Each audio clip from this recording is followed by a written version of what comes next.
Hello, मी कविता mehndi artist. तर आज मी निघाली आहे करवा चौथ स्पेशल मेहंदीसाठी. नेक्स्ट 2 ब्लॉग्स असणार आहेत करवा चौथचे. तर आमचा दिवस चालू झालेला आहे. Hi guys. तुला काय वाटतं विश्रुती, कसा दिवस जाईल? खूप टेन्शन येते आणि मला काय समजत नाही. माझं डोकं फिरलंय आता. अजून दिवस संपला नाहीये आणि हिला मराठी येत नाही.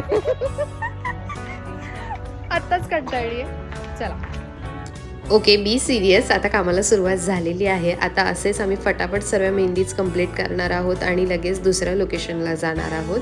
तर माझं सेकंड लोकेशन होतं पवई. तर आम्ही तिकडे पोचलो आणि तिकडेही गेल्यानंतर लगेच कोन बनवून मेहंदीला सुरुवात केली. पहिले आम्ही छोट्या मुलींच्या मेहंदी काढून घेतले.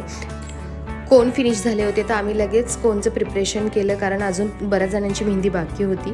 कंप्लीट केले कोन बनवून आणि लगेच दुसऱ्यांची मेहंदी काढायला घेतली. करवा चौथचा हा असा टाईम असतो की 2 दिवस काय 3ही दिवस पुरत नाहीत, कारण इतक्या ऑर्डर्स असतात आणि सगळ्यांची डिमांड संध्याकाळचीच असते. त्याच्यामुळे नाही होत पॉसिबल की सगळ्याच जणांना आम्ही खुश करू. जेवढ्यांना जमतं त्यांना आम्ही नक्की सॅटिस्फाईड करतो.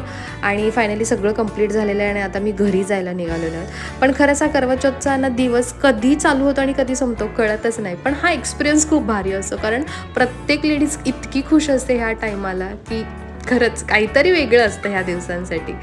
तर एनिवेज चला, आता आपण दुसऱ्या दिवशी भेटूया. Bye, take care.